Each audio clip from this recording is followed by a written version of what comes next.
Good morning, good afternoon, good evening, depending on where you are on this fast forward planet, which is wrapped in so many layers of turbulence and change and consequential dynamics that it's hard to keep track.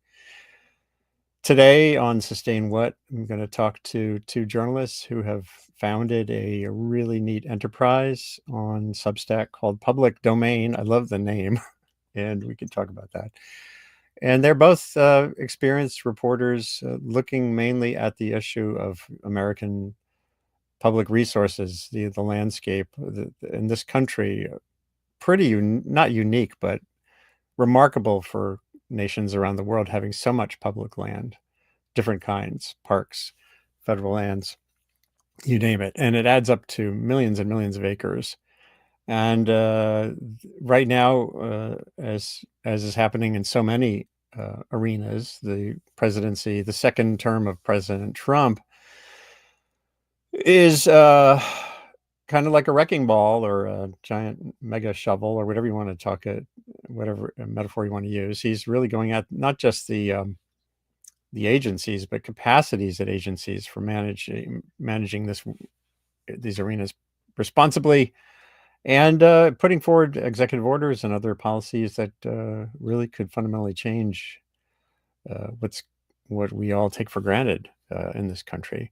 So greetings to Christy Angelo and Jimmy Tobias thanks for joining me. And let's just dive right in. And I thought I'd start with each of you, just sort of your thumbnail sketch of what brought you to this arena. You're both journalists.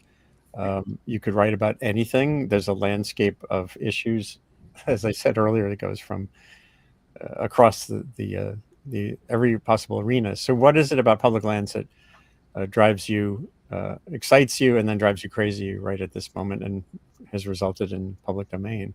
Maybe we'll start with Jimmy. Well, I got my start in this world as a trail worker for the Forest Service, and prior to that for AmeriCorps. And so after I graduated from college, I moved out to Montana and Idaho and worked for 3 seasons on the major some of the really large national forests out there, wilderness areas, and totally fell in love with public land. So from there, those were seasonal jobs, and in the winters I would freelance for the local paper, mostly covering public land, wildlife issues. So that's really how I got my start. And being out in the wilderness areas like that for whole summers at a time was like life-changing and amazing. And so this issue is really close to my heart, and I've been covering it for ever since I was in like my mid-20s. So that was that's kind of how I got my start on public lands issues. And Chris, same deal for you. What pulled you into this morass and Yeah, wonderful so place? when I was a teenager, my one of my uncles took me on I think it was an 8-day, 9-day float in the Bob Marshall Wilderness, and I'd never been to Montana before. Was sort of aware of public lands, but had never spent time sort of in the backcountry like that. And so that kind of led me to decide to go to school out in Missoula and get into fly fishing and hiking and all that stuff. And I kind of bounced around in journalism jobs. And when I ended up at HuffPost, I sort of carved out public lands as a beat. And I think just to kind of echo Jimmy, like I really care about these places, and it's been sort of part of my identity ever since the Bob Marshall trip. And Jimmy and I just did a long float on the Salmon River to recharge a little bit. That was a pretty interesting trip, sort of in the wake of some of what we've been covering. And so I just it's just been sort of something that I've really been focused on for, I'd say, almost 10 years now as part of my reporting. And then I ended up taking a buyout from HuffPost and was picking Jimmy's brain about the freelance world. And this thing sort of all came together pretty organically and naturally.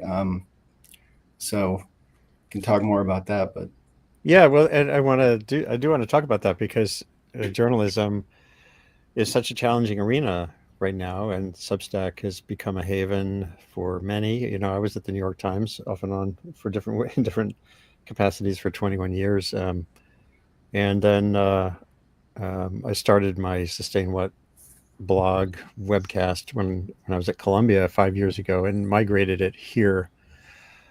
It's not an easier place to make money in. You know, it is for Paul Krugman and David Roberts. Uh, but you know, so how is it working out? Do you what's your vision? Tell us about how this a little bit more about how this particular thing came together. There's other people who are part of it, and what the goal is with public domain. Yeah, I think our goal was, I think Jimmy and I and Roque, who's our third co-founder, we just saw the writing on the wall about where some of this was going to head, and felt like, as newsrooms were sort of shrinking, this, the interior department as a beat was really taking a back seat. Get a lot of like kind of surface level reporting, but not deep document based stuff on appointees and nominees and kind of behind the curtain. So we just thought there was a real opening for us to try to build something that was really focused on public lands, wildlife, natural resources, and sort of where this administration was going to take things. And this is, this is a fight that's been going on for decades. It sort of went away for 8 years after, in 2017, Jason Chaffetz tried kind of a similar law piece of legislation to sell off land, and that the backlash was so fierce that most Republicans ran away from sale and transfer. But there's been and we'll get into the details of this, I think, but there's sort of there are different strategies to try to make this all more palatable. Yeah, Jimmy, I'll let you talk a little bit about how this came together, which was really sort of like in a matter of 20-30 minutes on the phone, we were brainstorming this. Yeah, I mean, Chris and I have been working together for quite a while. When he was at HuffPost, we would team up on stories, and I think we both have been, pretty reporters of the major federal land management agencies, particularly the Interior Department, which controls hundreds of million acres of federal land, offshore drilling, administers the Endangered Species Act, runs the U.S. Geological Survey, the Bureau of Indian Affairs. So, we there's so much to cover in this huge agency, and there's really not that many reporters who are doing it. And I think we saw this project as an opportunity to really come out swinging hard in an aggressive manner, covering the new Trump administration as beat reporters. And, we have partnered with a lot of other outlets too. We do a lot of co-publishing. We've done it with The Intercept, High Country News, The Guardian. So our idea is kind of to like use this as almost like a news desk, and obviously be able to publish here, but also be able to publish with the outlets we've worked. And yeah, we just think there's a lot of value in like consistent document-based beat coverage of an agency like this. And so, we rely on a lot of sources within the department, but we also do a lot of Freedom of Information Act requests and things like that to get the information that we're publishing. And, I think it's been, not to toot our own horn, but I think we've definitely brought some value to our readers.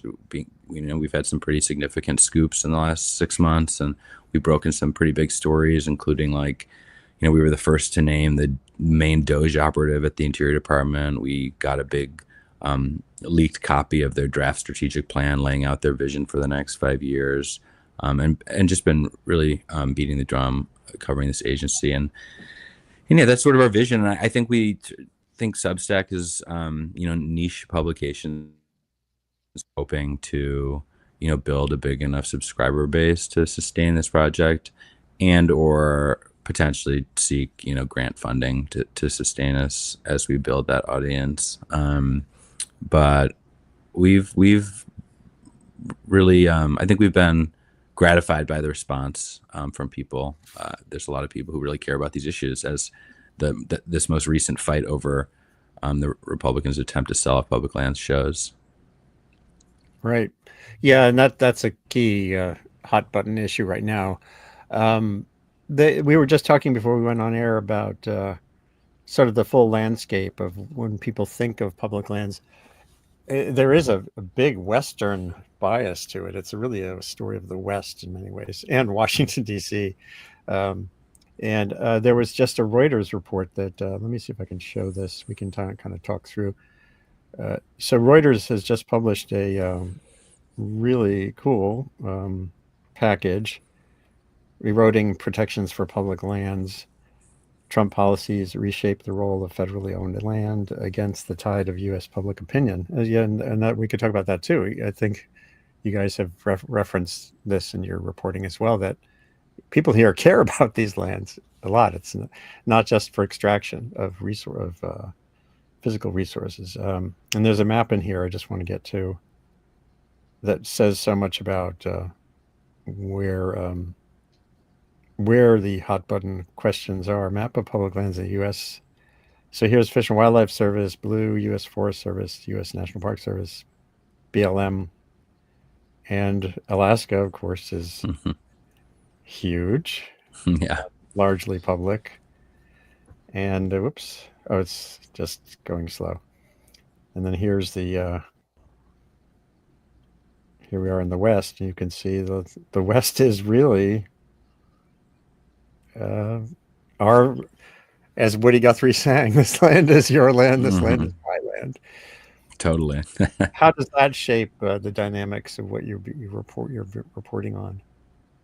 I mean, what I think is so interesting is like in this sort of like time of fierce political divide on literally everything, public lands are sort of a uniting force. And I think we saw that in the response to Utah Senator Mike Lee's recent effort to sell off, at the beginning, it was like 3.2 million acres under sort of the guise of addressing affordable housing. But I mean, some of the fiercest criticism of that came from the very conservative circles. And I mean, we can dive into more of the details of that, but I just think every poll shows that protecting and conserving public lands is, wildly popular, and people don't want to see them either transferred to states or sold to private interests.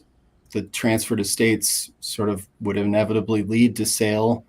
And so, yeah, I mean, the landscape is really interesting for any effort to pawn them off or dispose of them, because, pick your state, support is kind of through the roof, be it, for monument protections or elevating conservation over extraction. There's a huge, outdoor recreation industry. I think it's 1.2 billion a year. So yeah, I mean, there's really the sort of anti-federal land movement is a small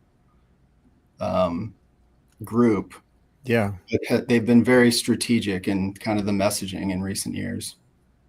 Yeah, and they seem to not have a very bright future. I mean, if you saw this backlash to Mike Lee's proposal, a lot of these conservatives were on the younger side, probably live in places near national forests or things like that. And so it does seem to sort of be this like antiquated view, like a holdover from the 20th century that, I kind of view Mike Lee's, the failure of his attempt to sell off these lands was a pretty catastrophic loss for this effort, and just shows that it's probably not the future even of the Republican Party at some point. Yeah, well, one can hope. The same thing with like science funding that historically has had bipartisan support in Congress.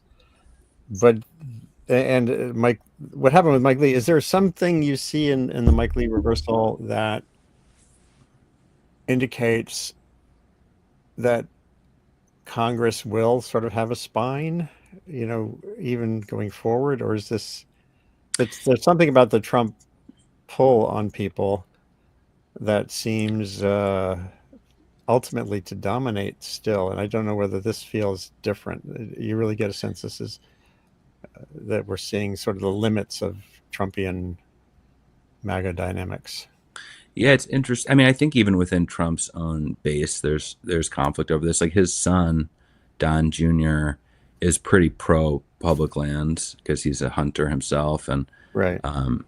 but at the end of the day, 4 Republican senators came out against this publicly and said we're not going to vote for this bill if the land sell off. And there were, I think, like 5 Republican congressmen who said like this is a red line.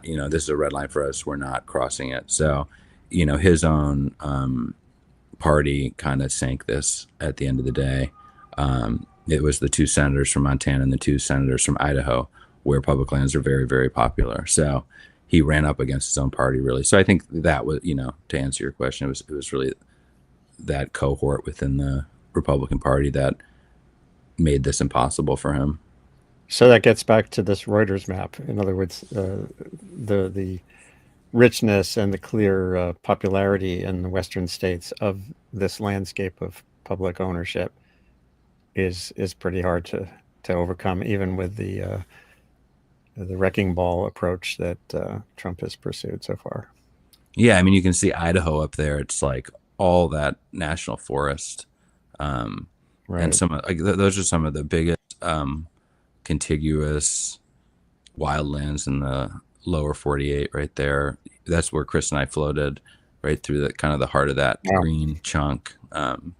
And it's really unbelievable landscape and has a ton of, the culture up there is hunting, fishing, people going out there all the time. It's all free to access. You can stay for pretty much as long as you want. So Yeah. it's really unbelievable. It's an unbelievable treasure.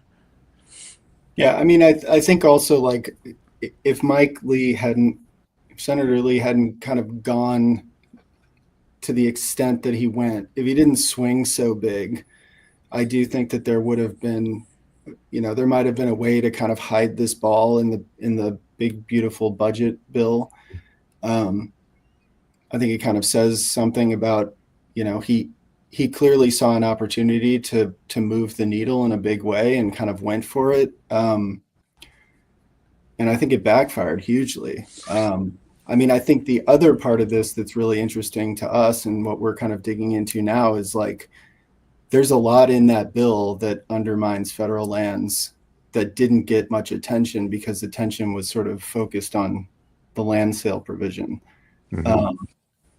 Fiat oil and gas leasing all over the place. There's budget discussions that would further,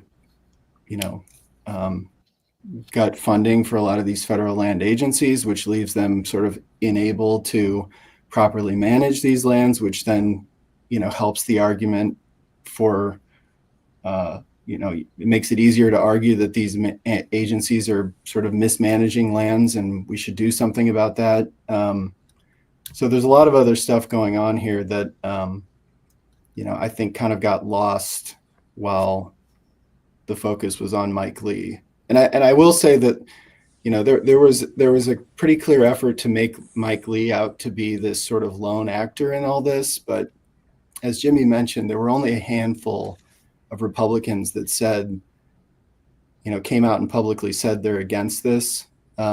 The Interior Department under Trump has a similar proposal to sell off up to 400,000 acres for affordable housing. So, this thing isn't gone by any means. Right.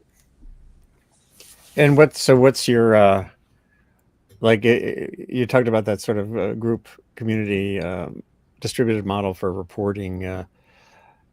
What should everyone be looking at right now?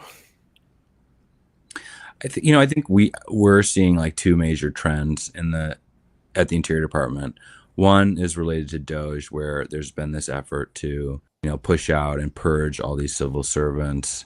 And I think the end game there is sort of to like restock the bureaucracy with civil servants more in Trump's image.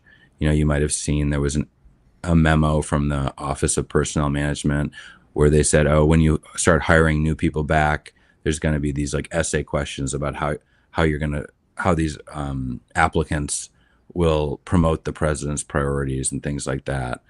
So I think we see this like effort to basically remake the bureaucracy in the Trump administration's image. And then on the other hand, there's really this effort by these appointees to dismantle like many of the basically the environmental legal edifice from the 20th century. So like weaken these landmark laws like the Endangered Species Act, the Wilderness Act, the Federal Land Policy and Management Act, and definitely the National Environmental Policy Act. So just all these major central environmental laws from the kind of the heyday of the conservation movement are under really intense assault right now by this administration. So those are kind of the two things: the dismantling of the bureaucracy and the dismantling of these crucial environmental laws. And we've covered a lot of instances of that since we got going earlier this year.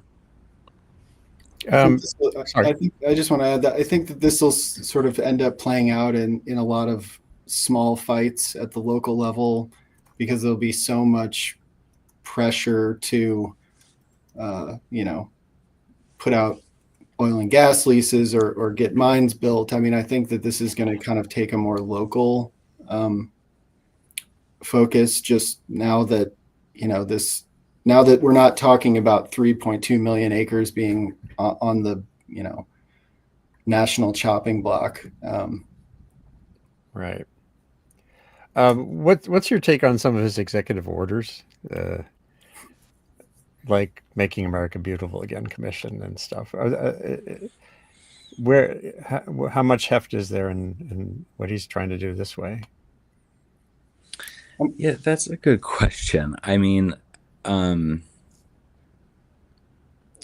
it's unclear to me exactly what they're trying to accomplish with this commission, except like give some of their allies things to do.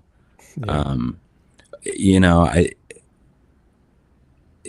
It's almost like, it reads to me almost like kind of like a lip service to this, to conservation, as they, strip, break down the bureaucracy, get rid of all these conservation protections. So I don't know. This one you pulled up is a very new one. Yeah. I mean, I think like I'm reflecting on when Ryan Zinke was the Interior Secretary during Trump's first term.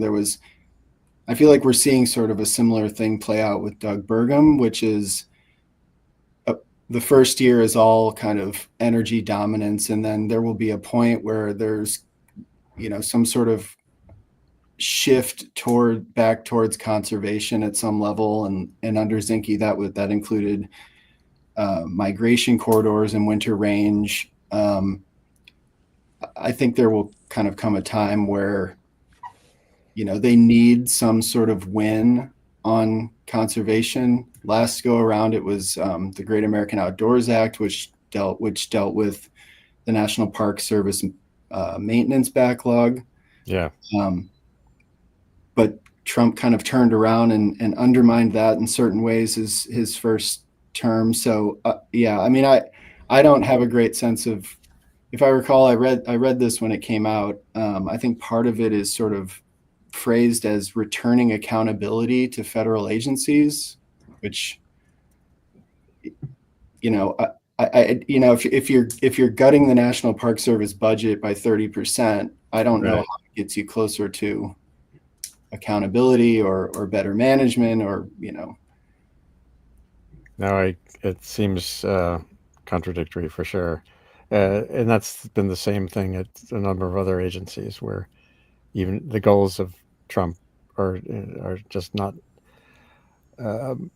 supported by the sort of the depopulation and capacity destruction of the same agencies where he claims he wants work to be done. He also has this magical capacity to distract the media on issues like this.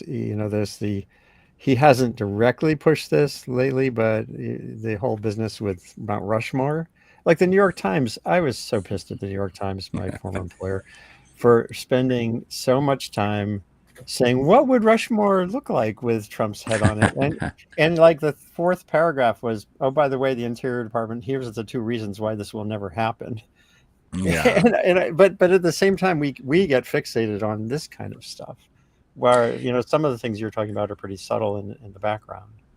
Yeah, I remember during the first term, we published a story during Trump 1.0 from like a leaked conversation that one of his Interior Department people had with a bunch of oil and gas executives. And this appointee was talking about how they were going to open up the Atlantic to offshore drilling. And during this conversation, which was a private conversation, said like, but the president is so good at like, drawing media attention away from so we can like pursue these policies in peace, you know. And so he really is so effective at kind of distracting people. And I think that's one of the things that, we feel like what we're doing is, valuable because we're really focused on these specific, sometimes in the weeds, policies and changes and people at these agencies. And we're trying not to be distracted by, the other things that he says that are so easy to focus on. Is there, in thinking about what you're trying to do, you talk about grants and like and partnerships. Going forward a year or two from now, what would your ideal landscape look like? When I click on publicdomain.media, what would I find if your dreams come true? It's a great question. I think more reporters, possibly. Yeah. Maybe a podcast. Better art, and just like more capacity to.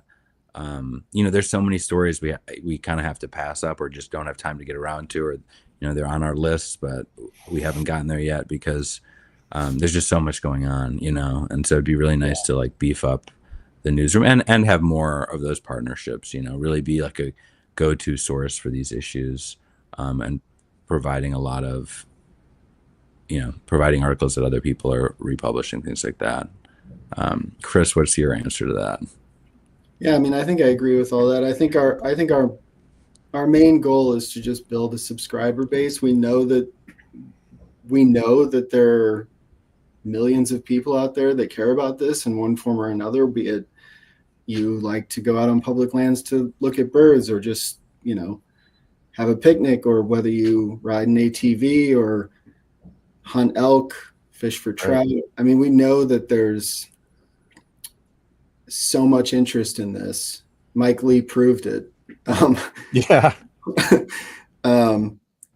And yeah, I mean, I think one of the things that we've kind of talked a lot about and have at times, I think, struggled with is not getting pulled into the kind of day-to-day stuff, but staying focused on really, pulling back the curtain on some of the players that are in, high power positions within these agencies, but sort of behind that curtain. I mean, there's so many people that are very influential that their name is never out there. They sort of get appointed and confirmed, and then they sort of disappear. And so much of, as we talked about when we were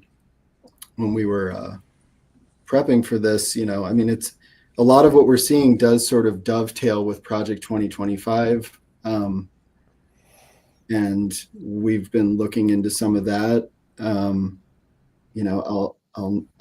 think it's worth mentioning that the Interior Department chapter of that playbook was written by William Perry Penley, who has spent a career sort of advocating against federal lands and was Trump's acting director of the Bureau of Land Management during his first term.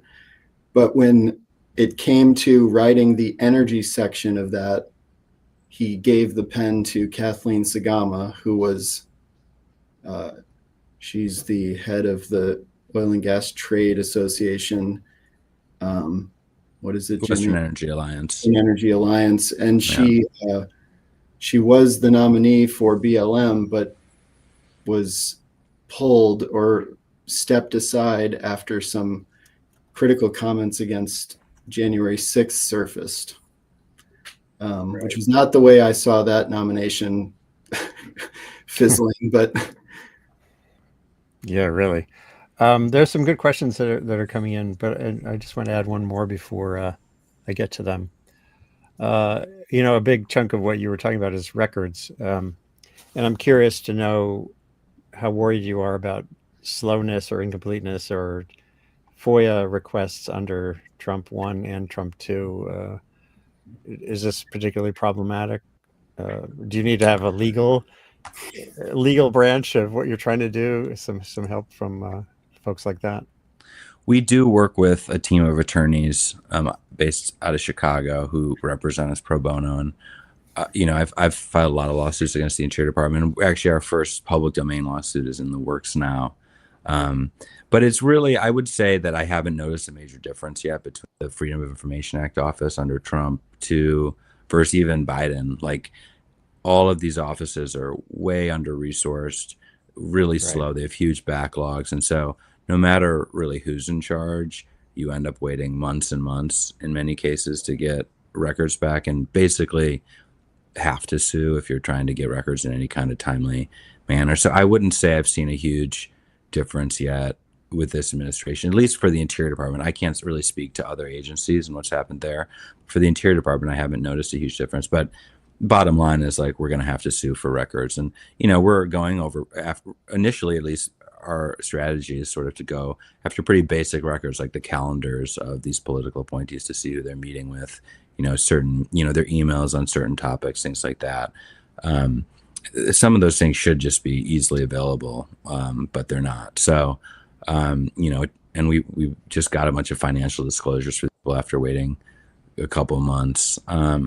So it's definitely it can be a slow process, but yeah, I in all honesty, I wouldn't say I've seen a huge difference between Trump and Biden on FOIA.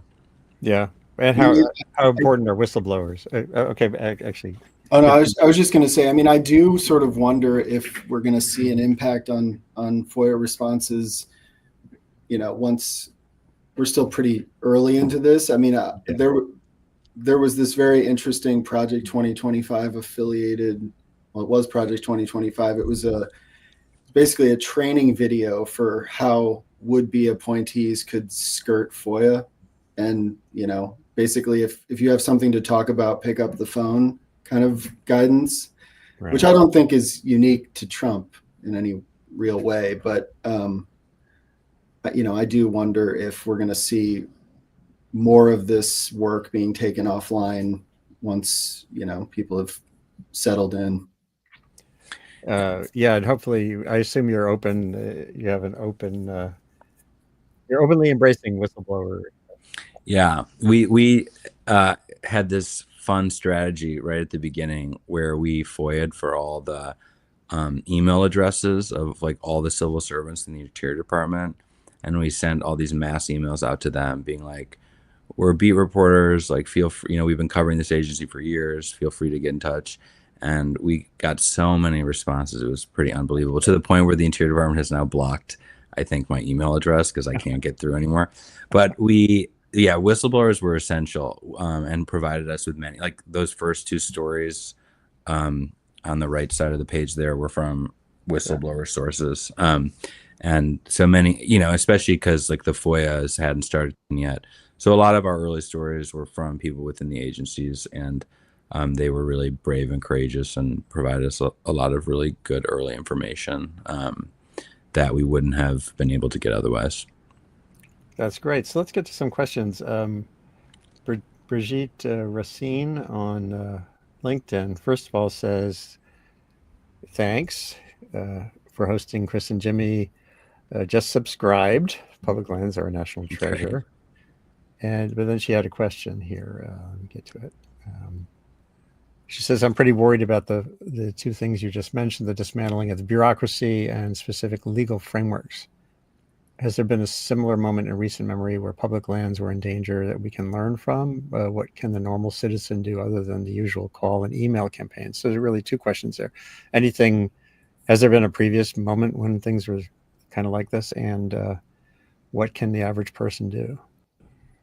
I mean, in 2017, Utah Representative Jason Chaffetz floated a similar proposal to what Mike Lee did. was a little different, but I think it was 2 or 3 million acres, and the the backlash was so intense that like the whole Trump administration basically ran away from this. I mean, they got flooded with phone calls, obviously. That's more on the kind of legislative side. I mean, I think what we're seeing now from Trump's White House is not that different than the first go around, in terms of prioritizing extraction, putting conservation, on the sidelines, if in the discussion at all. I mean, Interior Secretary Doug Burgum he talks about America's public lands as a balance sheet and assets that we're getting a crummy return on, and that's sort of how he sees them. The word conservation is largely not in his vocabulary at the moment. Right. So I think like I said, I think a lot of where the rubber will meet the road is sort of at the local project level, and I think there's a whole bunch of different ways to get involved in that. The extent to which kind of public comment generally will be taken into account on some of this stuff, I don't. I have a hard time seeing, federal agency giving much weight to that, and I don't think that's unique to.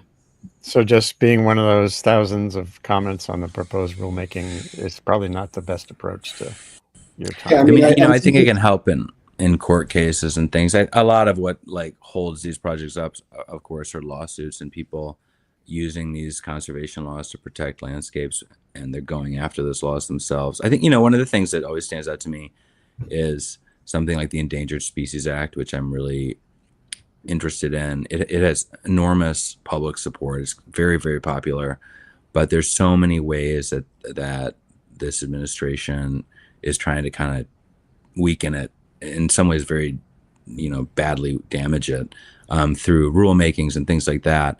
And I always get the sense that people aren't super tuned in to what's happening with a law like the Endangered Species Act. When it comes to selling off public lands, everyone is up in arms. But when it comes to deeply damaging this beloved law, there's not as much public pushback. And so I think people just acquainting themselves with laws like this more and following what's happening, and of course speaking out helps, but just getting involved in sort of a specific issue, whether it's the Endangered Species Act or NEPA or FLIPMA, understanding what these laws are and being able to make interventions when they can, whether in whatever form fits their life. But yeah, there's just a lot going on, and I get the sense that a lot of it's happening under the radar, and that's what we're trying to combat. But I think readers as well, just acquainting themselves and is a good first place to start. So why a particular law matters to you in your context? Yeah. There's another question here from Michael Carroll on YouTube. Can you ask Chris and Jimmy what role they see the courts playing in these fights? Well, you've mentioned your interactions with lawyers just in terms of FOIA, et cetera, but what can happen in that realm? And maybe we talk about the Supreme Court as well. I think a lot of the changes that the Trump administration are making will get fought out in court. And, of course, it's hard to say how any one of those fights will play out. But that's one of the big reasons why, when Mike Lee's proposal went down in the Big Beautiful Bill, there were several other really potentially damaging provisions that were put forward in the Big Beautiful Bill that ended up getting stripped out of it.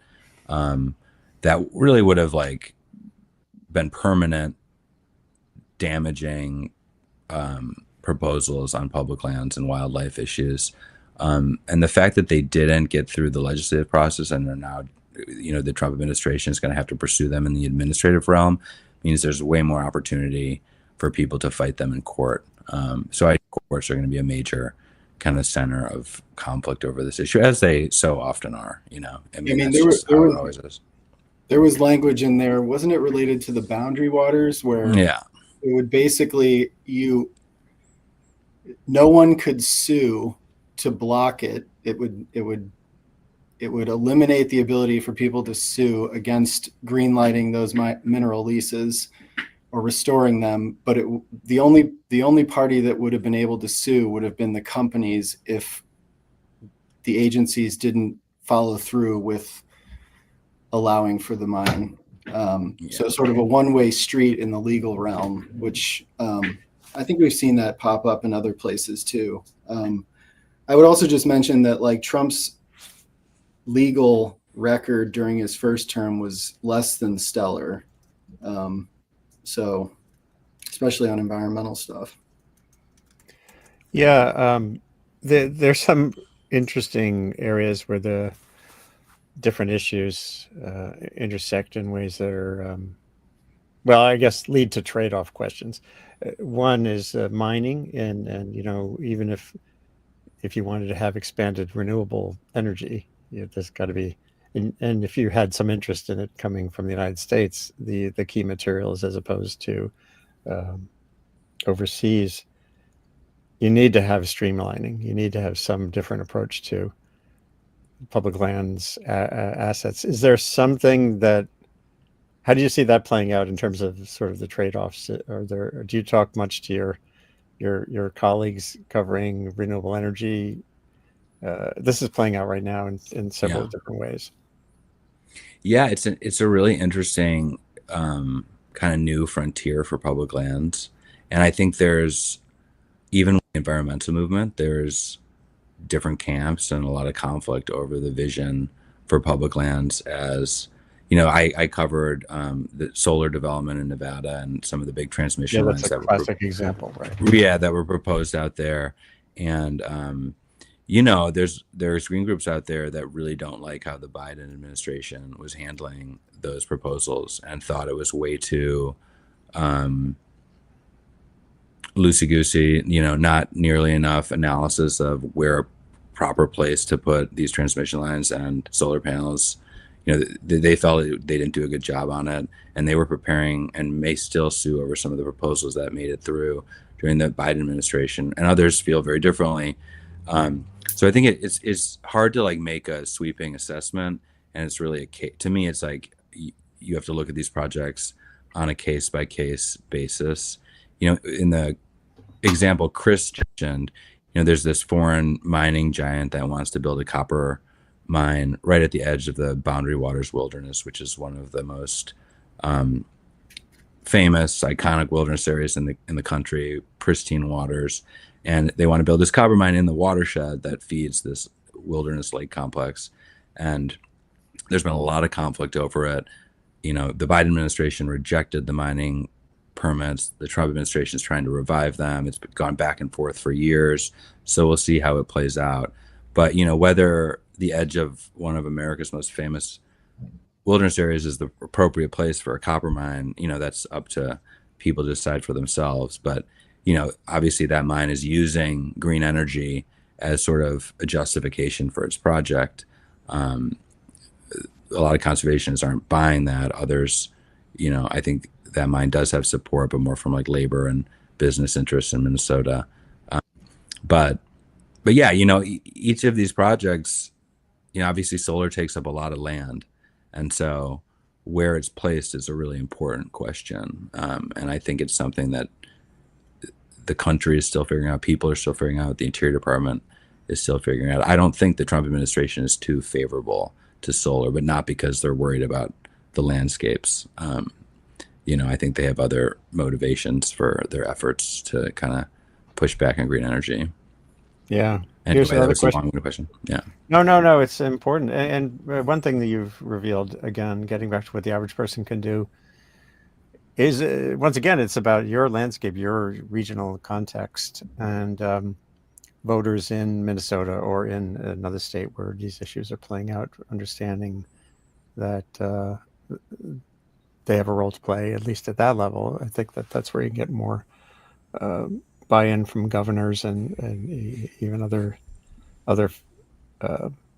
elected officials at the local level. Leanne Wilberg, Weiberg, sorry, on YouTube. I'm with DC Science Writers Association. What specifically can science writers and public information officers do to help out? Yeah, because I think DC Science Writers includes people who are public information, press release kind of people as well as journalists. And how do you, maybe one part of that is, how do you expand your network? Yeah, I think, again, the first thing that popped into my head is like the major science agency at the Interior Department is the U.S. Geological Survey, and it gets such little coverage. I mean, there is sometimes coverage of it, but it's a big and influential scientific agency that people aren't paying too much attention to. So I think the first thing I would say, if you're a science writer, is that'd be a great beat, like covering the U.S. Geological Survey and what's happening there right now. But they do a ton of earth science, things like that. And for public information officers, I'd say, let us talk to sources without going through you first. That's the thing that's changed a lot. Yeah, it's the thing that's changed a lot. I think, everyone says like you used to be able to go to like a Fish and Wildlife Service biologist or a, national park superintendent and just call them up on their office phone and have a long chat with them.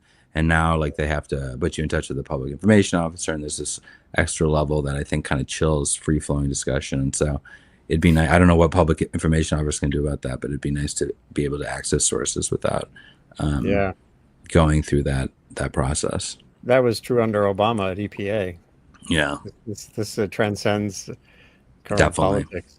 Yeah, and we've run into where we've reached out for very specific questions, be it about someone's new appointment to the agency or a potential conflict of interest, ethical violation, where there seems to be a growing trend where it's just basically like, you're terrible for asking this question. We've gotten like so much of that in the last few weeks. Oh God, yeah, I've seen that from another. Well, what's her name? Levitt, the White House. Yeah. Spoke press. She's always saying that. How dare you ask that question? Right. Yeah. Un-American. Yeah. Oy. It's kind of surreal. I maybe I'll save it for a couple minutes from now. There's just a comment that came in from Kim on Twitter. Conservation is nonpartisan. I think that's where you build your audience. I think that's where the strength of the pushback to some of the more destructive things on the agenda comes from that. There's a big history of that. Even as you said, one of Trump's sons who likes to pose with the heads of the animals he's killed. Hunters and anglers are a big part of what makes our preserves our environment. Ducks Unlimited up here in Maine, where I am, certainly in down East Maine, our relationship to the environment is largely through direct experience. I mean, we have followers that we know of, subscribers who are huge Trump supporters, but when it comes to the issue of public lands and where they saw Mike Lee and the White House trying to take this thing, they signed up, and this is like a very clear line in the sand that they aren't on board with. And I think there's a lot more of that than people might realize. I just go back to like, this really does strike me as one of the few issues where both sides of the aisle are expressing the same thing. And it's kind of, it's really refreshing, honestly, to see. That's good. Over on LinkedIn, a user talks about PFAS, the EPA PFAS contamination of drinking water is being contested in the American Water Association et al. The case was held in abeyance, and EPA decided to move ahead. Some modifications have been made to the 2024 EPA PFAS rule. The arguments being made to challenge the rule is that it did not follow APA. It's unduly burdensome. There was some other PFAS news the last few days. Now, I know you probably don't stretch into this arena as much unless it's related to the waters of the United States, WOTUS But any thoughts on this question or comment? Yeah, we don't, I don't cover EPA too much, Yeah. but the question of following the APA and duly burdensome, I mean, that's like a classic argument that people make on both sides of the aisle against rules they don't like. And it's interesting to me because there's definitely a movement out there to kind of get rid of some of these procedural laws and regulations. But both sides seem to really like them when it comes to going to court. So we'll see. But yeah, I can't speak too much to that. I don't know if you've covered it much, Chris, but not recently. I haven't. I know that here in Maine, that's been a huge fight, but it's not something I've dug into yet. Yeah. Yeah. You have to be effective in journalism, you really have to put on blinders to a certain extent. This is where I am. I mean, Right. what I do here is across the board, but not everyone. I'm just spanning the whole sustainability question. But if we all did that, nothing would get done. We need specialists and deep divers and generalists, and it's great. That's one of the reasons I like what you're doing and the capacity through Substack to find you, and then to see if I can find some wider, reverberations around that. I wanted to close out with a couple more things. One of which is just asking you a little bit more about what's next on your reporting agenda, or what people can help you with. But I also want to kind of ask you about how hard it is or not to focus on agencies where so much has been inverted. Back on Earth Day, the EPA happily announced their biggest deregulatory action in U.S. history. You have an agency that's technically responsible for protecting the environment that's going in the opposite direction. It brought to mind to me the novel and the movie Fahrenheit 451, where the fire department are people who go around burning books and burning the houses of people with books. It just seems surreal. Do you have your own strategy for coping with diving into another round of this kind of situation? Maybe Jimmy first, and Yeah, I mean, it is surreal. I think it's always kind of shocking what's going on behind the scenes. Like we just published a story about a guy who had worked as an offshore lobbyist for the offshore industry for years, and then he just got the offshore industry regulatory agency at the Interior Department. It's called the Bureau of Ocean Energy Management. And, we got a bunch of his emails and his calendar entries. And lo and behold, he's working on the exact same issues now that he's in government that he was working on as a lobbyist, which strikes me as like a major conflict of interest. And several ethics experts we talked to were concerned about this pattern. But, he seems to be doing this with complete impunity. So it is shocking. And to your question of what we're working on things like this. Like we just got a wish list that the oil industry sent the Trump administration of all the policies they want. So we're working on a story about this wish list, and, we're finding they're getting exactly what they want, as you would expect. I think we're also interested longer term in digging into some of the Interior Secretary's business interests, digging into sort of the continued impacts of Doge, following closely these attacks on various environmental laws, and continuing just to dig into people like this guy. His name's Matt Giaccona, just like identifying the political appointees and figuring out exactly what they're doing, and who they're, whose backs they're scratching. So that's sort of where I think we're going to be going. But not too much happens in August. And I think to cope with this, well, we did just go on a really nice river trip, so that always helps.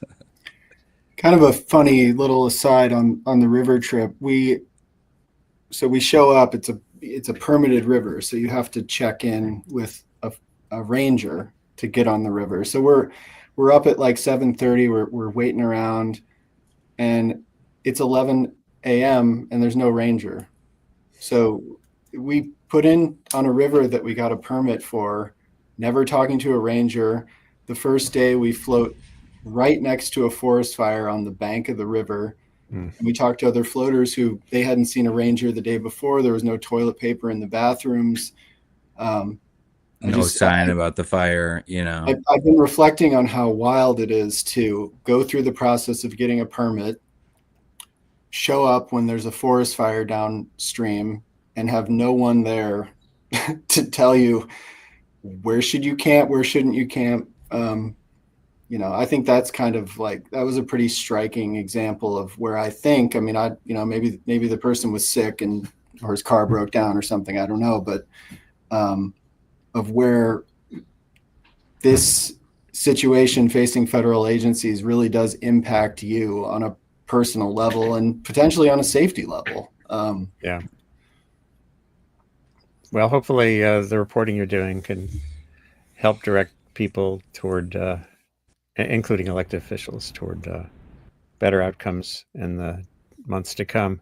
And I hope everyone has a chance to experience those public lands. Maine we're the 43rd state down the list in terms of public land, meaning federal land. You know, it's funny. We have masses of publicly accessible private land in Maine. It's wonderful. It's funny you bring that up because I was listening to Interior Secretary Doug Burgum, I think a month or so ago, and he was talking about how unbalanced it is from Western states to Eastern states. And his argument was basically like, you know, none of the 13 original colony states have more than, I think he said 2% federal land, which isn't true. I mean, it's not accurate to begin with, but he said, I don't hear any of those states asking for more public land. And I thought to myself, really? I mean, I think there's a lot of people out here who would love, you know, Yeah. I mean, there's a reason that Maine has so much, you know, the land trust network has become so huge here. It's because we don't have it. Right. And luckily there is that activism around and money put into setting aside lands for public use, even when there isn't a historical aspect of it. Oh, there's a quick question about the fire. Caregivers for Medicaid says it was a live burning fire that you passed. It was. We can send you a video clip.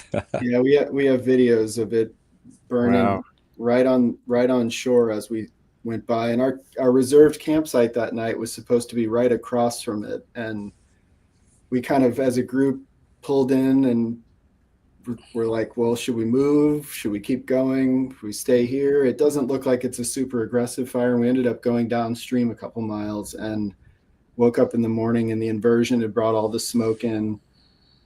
The whole ridge was in flames. It was actually really cool to see because it was burning in a perfect line right across the hillside, real slow on the ground.